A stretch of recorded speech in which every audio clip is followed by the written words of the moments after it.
sweet like a buttercup. You're a Barbie doll. Show them all what I'm made of. Strut down the hall.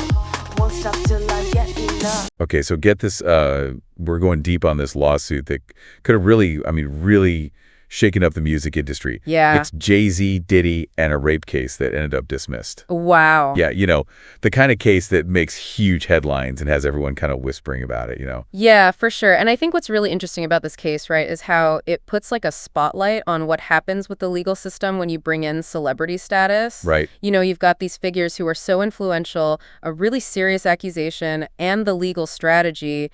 It all kind of plays out like a chess match. You know what I mean? Yeah, totally. And so at the heart of all this is this Jane Doe, right, who accused both Jay-Z and Diddy of raping her after an MTV VMAs after party, like way back in 2000. Oh, wow. And she was 13 at the time. Yeah, It's a heavy accusation. Absolutely. It really puts into perspective, like, the power dynamics that we see in these kinds of situations. For sure, for sure. And the lawsuit actually claims that the alleged assault, it happened after someone who was working for Diddy offered to drive Jane Doe home. Okay. But instead, she was taken to Diddy's hotel room. Oh, wow. And according to the lawsuit, Jay-Z was there too. Wow, it's hard to even imagine the emotional toll this whole situation took on everybody, involved. Oh, absolutely. Especially because the lawsuit was filed, years later. Exactly, yeah. And, you have to remember that Jay-Z very strongly denies these allegations, right? Right. And his declaration actually goes into a lot of detail about the emotional distress that he went through, especially the timing of the lawsuit, right? Right. It was filed the same night as his daughter's Blue Ivy's movie premiere. She was in that Lion King remake. Oh, wow. Talk about, like, adding fuel to the fire, Can you imagine the pressure, the scrutiny he must have faced? It's hard to even fathom. I mean, Yeah. This is where I think you can really see the legal strategy, right? Right. Some might argue that filing the lawsuit at that very public, emotionally charged moment, it was meant to put a lot of pressure on Jay-Z. Yeah. Just imagine you're celebrating this huge moment for your daughter. Right. And then all of a sudden you're hit with this incredibly serious accusation. It's almost like something out of a movie, a legal thriller or something, right? You've got like the high stakes world of celebrity, like the weight of this accusation and all the strategic maneuvering like behind the scenes. Absolutely. And, think about what's at stake for someone like Jay-Z, right? Yeah. His reputation, his brand, his family, it's all on the line. Right. He even claimed to have lost, get this, $20 million. Yeah. In contracts because of this lawsuit. Yeah. Mainly in the fashion and beverage industries. That's a huge hit, even for someone as successful as Jay-Z. I mean, oh, yeah. It just really shows you the potential, like, financial fallout. Absolutely. That can come from accusations like these. You're right. And it highlights the impact, lawsuits can have on all these different parts of a celebrity's business empire. Yeah. And even if the suit is dismissed, there's always this ripple effect. So the lawsuit was eventually dismissed, right? It was. So what happened? Was it like a lack of evidence or something? So there were a few key things that led to the dismissal, but mainly some inconsistencies came up in Jane Doe's account while the legal process was happening. Okay. So, for example, her first statement said she was taken to Diddy's room by someone who worked for him. But then when she was asked about it more, she named someone who actually wasn't even in New York at the time. Oh, so the story didn't quite add up. Exactly, yeah. Okay. And so those inconsistencies and a few other issues with her account ultimately led to the lawsuit being voluntarily dismissed.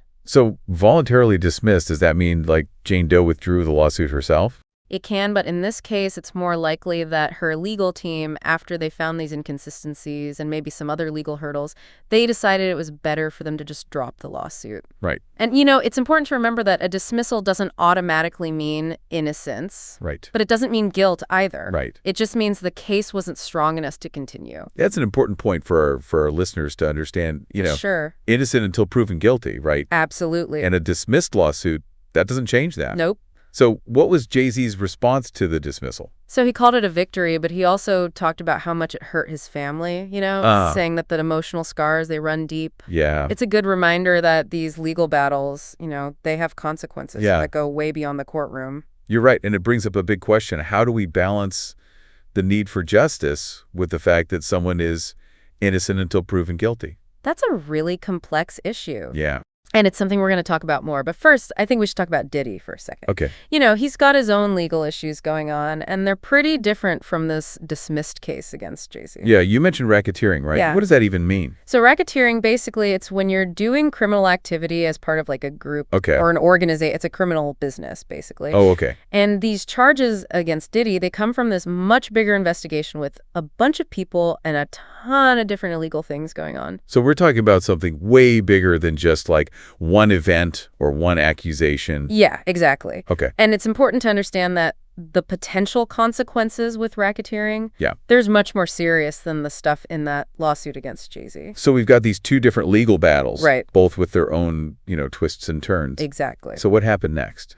So Diddy ended up in jail, waiting for his trial on these racketeering charges, which are supposed to start in May 2025. Wow. Yeah, this case has gone in a totally different direction than Jay-Z's. Okay, so we've got Jay-Z dealing with what happened after that lawsuit. Right. And Diddy facing these other challenges. This is getting intense. It is. What should our listener be thinking about as we, go further with this? I think it's important to consider the long-term impact of these cases, Uh-huh. How do these accusations affect how people see these guys? Even if a lawsuit gets dismissed or the charges aren't proven, Yeah. it makes you think about public opinion and how that works with the legal system. It's a lot to unpack, It is. but it's a conversation worth having. Oh, for sure. Let's take a deeper dive into all this, shall we? Let's do it. It's kind of crazy how these cases show the power of just accusing someone, especially when it's a celebrity. Yeah. It's like their whole lives are just constantly being watched. Right. And you have to think about the media, too.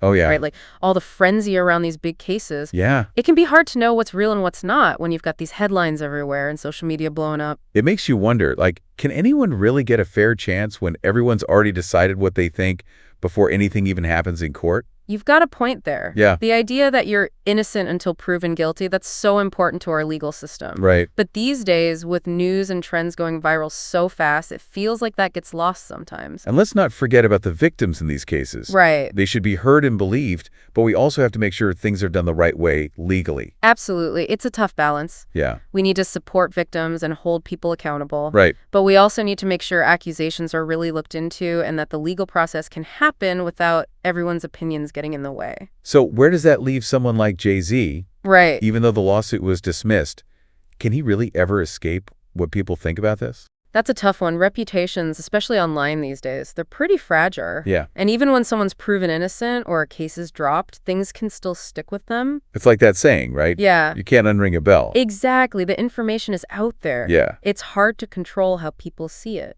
And in Jay-Z's case, he was very open about how much the lawsuit affected him and his family. Yeah, he talked about the stress, the anxiety, Right. the feeling of being attacked all the time. You mentioned before that he said he lost millions in contracts because of this. Oh, yeah.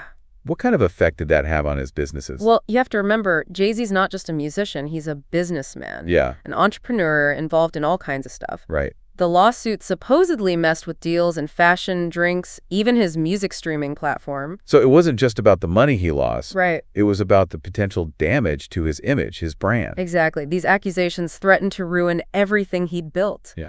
And even though the lawsuit went away, just the fact that it happened could make some companies think twice about working with him. It's a reminder that these legal fights, they have real consequences outside of the courtroom. You're absolutely right. And it brings us back to that question of how we as a society handle these tricky situations. Yeah. How do we balance believing victims, protecting the innocent, and making sure justice is served fairly? It's a conversation that needs a lot of nuance, empathy, and a willingness to really think about hard questions. Yeah. There are no easy answers, but it's a conversation we need to have. I agree. And as we dig more into Diddy's legal stuff, we'll see these ideas of accountability, justice, and how the public sees things play out in a whole different way. Right. Remember, he's facing racketeering charges, which are way more complicated and could have much bigger consequences. Okay, so let's break down these racketeering charges. Okay. You said it's like running a criminal business. Can you give our listeners some examples of what that might look like in Diddy's case? Sure. In Diddy's case, the charges are supposedly about things like money laundering, extortion, and even some involvement with illegal gambling. Oh, wow. Think of it like a web of connected criminal stuff, all designed to make money for the organization. So it's not just one thing, it's a pattern of illegal behavior. Exactly. And that's totally different from that lawsuit against Jay-Z. Absolutely. And because these charges often involve a bunch of people and complex money stuff, they can be really hard to prosecute. Oh, okay. These cases can go on for years with investigations happening all over the place. And in Diddy's case, he's actually in jail while he waits for his trial. Right. Which is completely different from what happened with Jay-Z. Exactly. The fact that he's in jail shows how serious these accusations are and how strong the prosecution thinks their evidence is. So we've got these two very different legal fights happening. We do. Jay-Z dealing with the aftermath of that lawsuit, and Diddy facing the possibility of years in prison. Right. It's a lot to take in. It is. And as we continue with this, I think that listeners should keep a few things in mind. Okay. First, innocent until proven guilty. That's super important. Right. So until someone's found guilty in court, they're innocent. And that's true for both Jay-Z and Diddy, despite the accusations. Absolutely. Second, we have to remember how powerful public opinion is and how it can affect how we see these cases. Yeah. We need to be careful about the information we get, think about the sources, and be aware of our own biases. And lastly, we should remember that these legal battles have real consequences for people. Yeah. They affect not just the people involved, but their families, their careers, everything. Well said. As you go forward, let's keep these things in mind as we look at how complicated these cases are and the bigger questions they bring up about justice, accountability, and how people see things. Okay, so we've set the scene, talked about the accusations, and gone into the whole racketeering thing. Yeah. What happened next? So while Diddy was in jail waiting for his trial, the investigation kept going.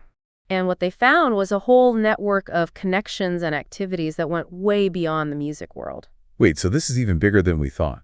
You could say that the investigation led them to uncover supposed ties to organized crime, Wow. international money laundering schemes, and even corruption within the entertainment industry itself. This is getting deeper than I imagined. It's like peeling back the layers of an onion. Right. And with each layer, there's something even more interesting. Exactly. And as the investigation went on, things got even more serious for Diddy. Right. The charges got worse, the potential punishments got harsher. So how did Diddy react to all this? Well, through his lawyers, he kept saying he was innocent, Okay. claiming that he was being targeted and their accusations were made up. But the prosecution seemed pretty sure about their case. They did, and as the trial got closer, both sides were preparing for a big legal fight, Yeah. one that everyone would be watching closely. It's interesting how these two cases, even though they're so different, both show the pressure and scrutiny that comes with being famous and rich. Right. It's a reminder that even with all the success and privilege in the world, you're still subject to the same laws as everyone else. And that no one is above the law. Exactly, but let's be real. In the public eye, things can be different. Yeah. And with social media, where information spreads so fast, it can be almost impossible to control the story. You're absolutely right. And as we get into the trial and what happened after, we'll see how public perception, legal strategy, and the search for justice all come together. So let's dive into that trial, shall we? Let's do it. Okay, so the stage is set, right?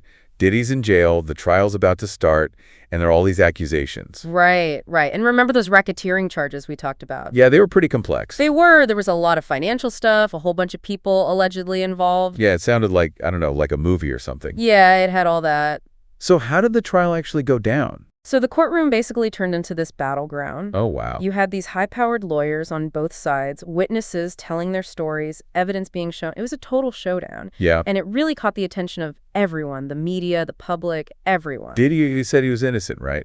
He did. His lawyers argued that the prosecution didn't really have a strong case Okay. and that Diddy was being targeted unfairly. They said he was a successful businessman, not some criminal mastermind. But the prosecution had to have something, right? Like they wouldn't just bring charges for no reason. Right. They had a ton of evidence, financial records, phone calls, people who used to work with Diddy, all pointing to him as the leader of this big criminal operation. It sounds like they really wanted to get him. It did seem that way. They said Diddy used his fame and influence to hide what he was doing. Yeah. That he made a lot of money from his crimes. So with all of this going back and forth, what did the jury decide? After weeks of talking it over, the jury found Diddy guilty on a few of the racketeering charges. Oh, wow. It was a huge blow to Diddy and his team, and it really shook up the entertainment industry. Wow, so what happened to him? What was the sentence? He got a pretty long prison sentence, Yeah. which showed how serious the crimes were. It's a reminder that no matter how famous or rich you are, you still have to answer to the law. Absolutely. And this case shows how the legal system, even though it's not perfect, can make powerful people responsible for what they do. It's easy to get caught up in the excitement and the celebrity of it all, but we have to remember that these are real people with real lives. Right. And their actions have consequences. You're right. This cases highlight how important due process is, the idea that someone is innocent until proven guilty, Yeah. and the need for a fair justice system. Right. They also remind us that we shouldn't jump to conclusions just because of headlines or what we see on social media. Exactly. Even with all the information out there these days, it's important to let the legal process happen and respect the results. These deep dives into Jay-Z and Diddy's legal troubles have been quite a journey, haven't they? We've seen accusations, fortunes at stake, and reputations damaged. We've looked at how the legal system works, how public opinion plays a role, and the impact these legal battles have on people's lives. And I think the most important thing is that these cases made us think about some tough questions about justice, accountability, and how we handle a world where information spreads so fast and it's hard to tell what's true and what's not. It's a lot to consider, but it's important to keep talking about it. It is. So to our listener, thanks for coming along with us on this wild ride. We hope this deep dive gave you something to think about. Stay curious, keep asking questions, and never be afraid to dig deeper. Sound the alarm. I'm coming up. We'll have a ball. I'm sweet like a buttercup. You're a Barbie doll. Show them all what